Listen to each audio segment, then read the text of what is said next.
Hello everyone, welcome to another lesson from học thủ khoa.vn.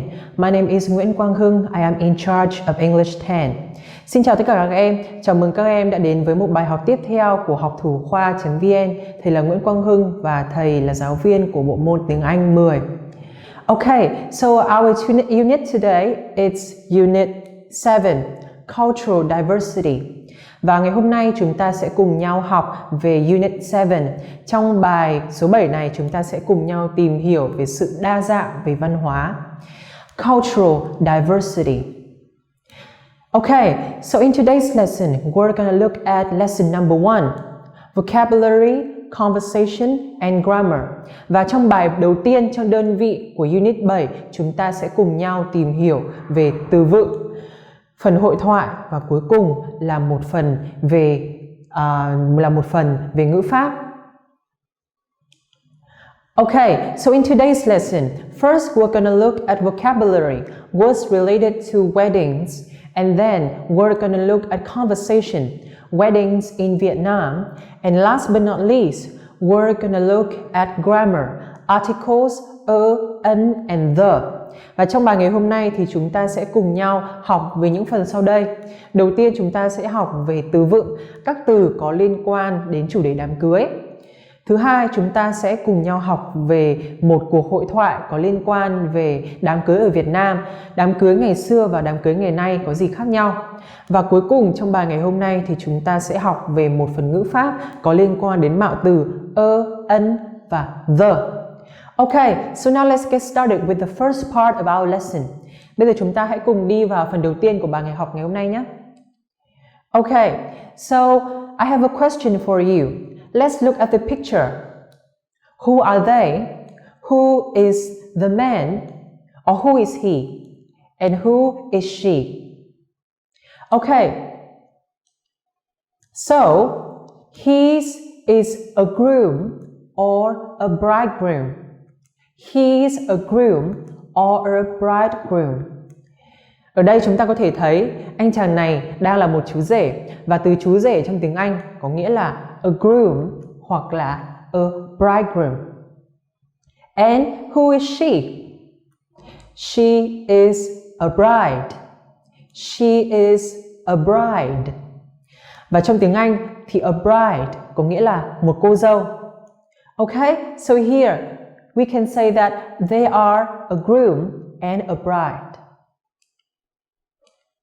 Okay, next I have a big picture, and now please tell me who they are. Okay, let's look at the women first. The women are holding lots of flowers. So who are they? They are bridesmaids. They are bridesmaids.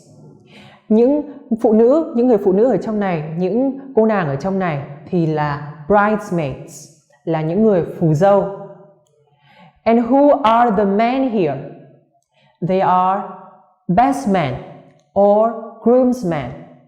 Ở đây chúng ta sẽ dùng từ best man hoặc groomsman cho những người làm nhiệm vụ là phù rể.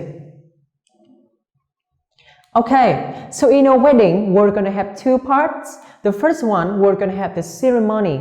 And the second part, we're going to have a reception.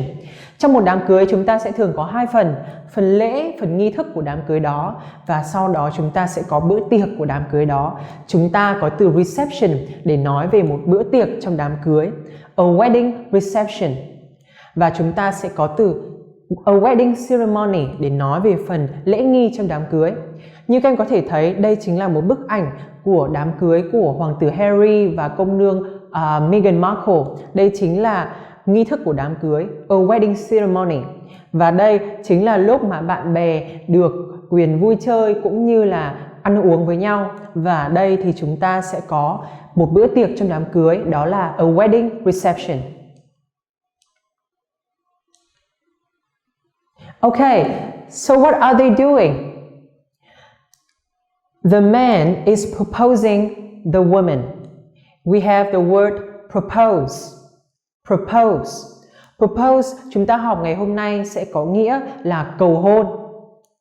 My father proposed my mother 25 years ago. Bố tôi đã cầu hôn mẹ tôi 25 năm trước. Propose somebody. Và từ động từ proposed thì chúng ta sẽ có danh từ proposal, chính là lời cầu hôn. Okay, so now before we get married, we have to get engaged and we have to be engaged. Trước khi chúng ta kết hôn ở những nước phương Tây hoặc là hiện tại ở những nước phương Đông cũng như vậy thì chúng ta sẽ phải thường đính hôn với nhau trước. Và động từ đính hôn đó chính là to get engaged. To get engaged. Đính hôn đó chính là to be engaged. For example, David and Mary are engaged. David và Mary đã đính hôn rồi đấy. They got engaged a month ago. Họ đã đính hôn với nhau 1 tháng trước rồi. Và từ cụm từ get engaged hoặc to be engaged, chúng ta có danh từ engagement, đó là sự đính hôn. Các em cần phải chú ý ở đây, động từ engage không có nghĩa là đính hôn mà nó cần phải đặt trong một cụm từ như là to get engaged hoặc to be engaged mới có nghĩa là đính hôn với ai đó. Okay, I guess a lot of you know this word, marry. Marry somebody. Thầy đoán là các em sẽ biết rất là nhiều về từ này đúng không? Từ này có nghĩa là cưới, marry somebody, cưới một ai đó. Và từ cưới chúng ta có danh từ marriage. Marriage. Marriage. Đây chính là danh từ hôn nhân. To get married or to marry somebody, cưới ai đó. For example, Quân decided to marry Hiền. They got married last week. Cuối cùng thì Quân cũng quyết định sẽ cưới Hiền. Họ đã cưới nhau vào tuần trước. Một điều mà chúng ta phải chú ý ở đây đó là về công thức của từ to be married with và to be married to. To be married to somebody có nghĩa là đã cưới ai đó. Còn to be married with somebody nghĩa là đã cưới ai và có bao nhiêu người con. Đây chính là cấu trúc, sự khác biệt giữa hai cấu trúc mà các em cần phải ghi nhớ. Okay, and the last word today is wedding.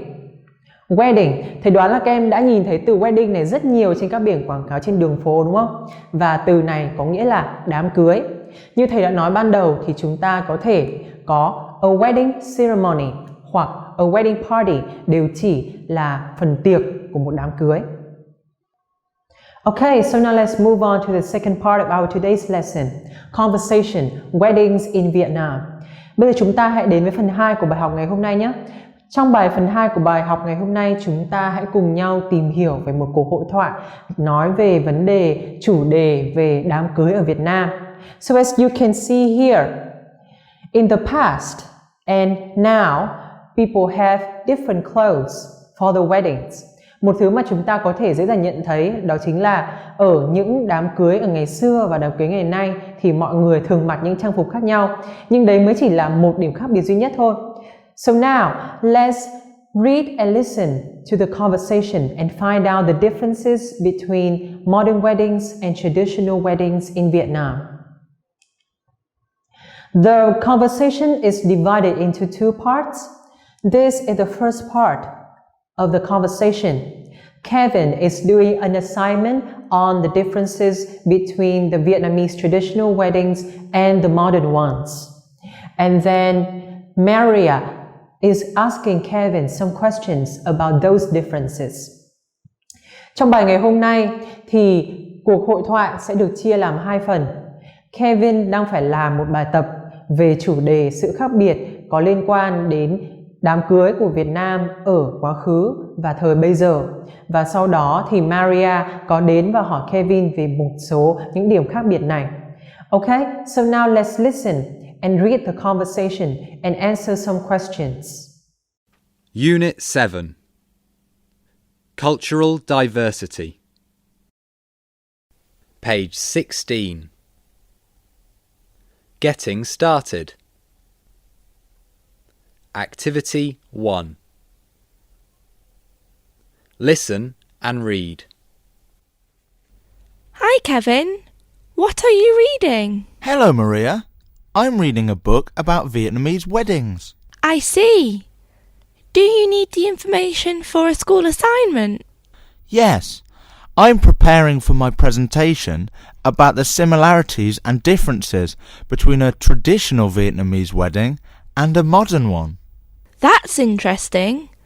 So what are the similarities? Both weddings include the proposal ceremony, the engagement ceremony, and the wedding ceremony. And the differences? The ceremonies are less complicated in modern weddings. Sounds better.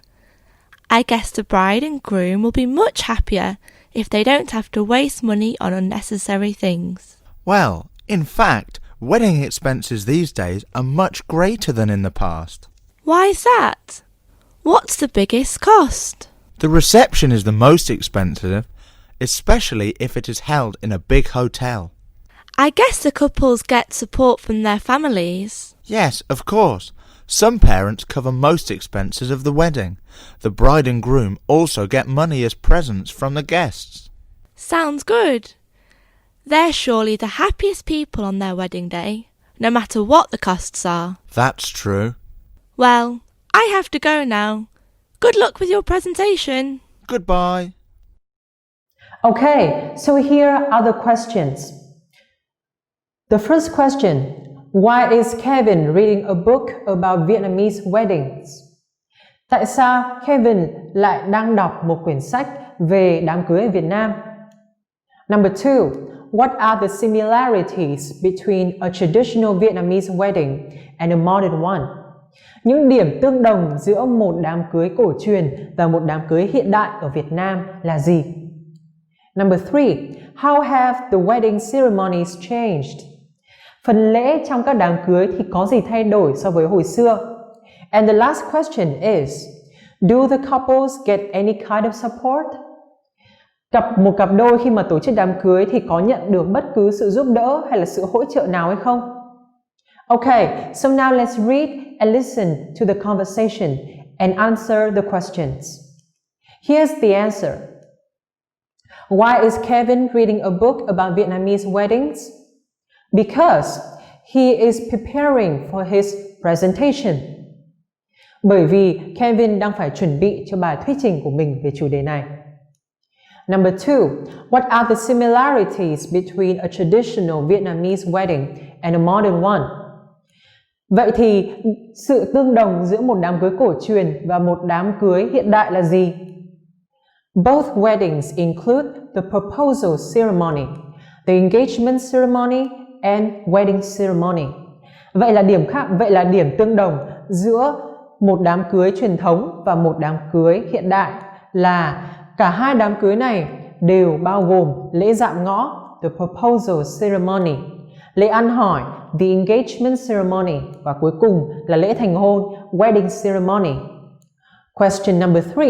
How have the wedding ceremonies changed?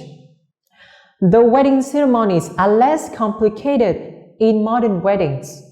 Vậy là các đám cưới ở thời hiện đại thì những thủ tục cũng như là phần lễ thì ít phức tạp và ít rườm rà hơn là hồi xưa. And the last question, do the couples get any kind of support? Yes, they do. They get support from their families. Ở đây người ta có hỏi rằng vậy thì cặp đôi khi tổ chức đám cưới họ có nhận được bất cứ sự hỗ trợ nào không? Và trong bài thì có nhắc đến sự hỗ trợ này. Họ có nhắc đến sự hỗ trợ và các cặp đôi thường nhận được sự hỗ trợ từ gia đình của mình.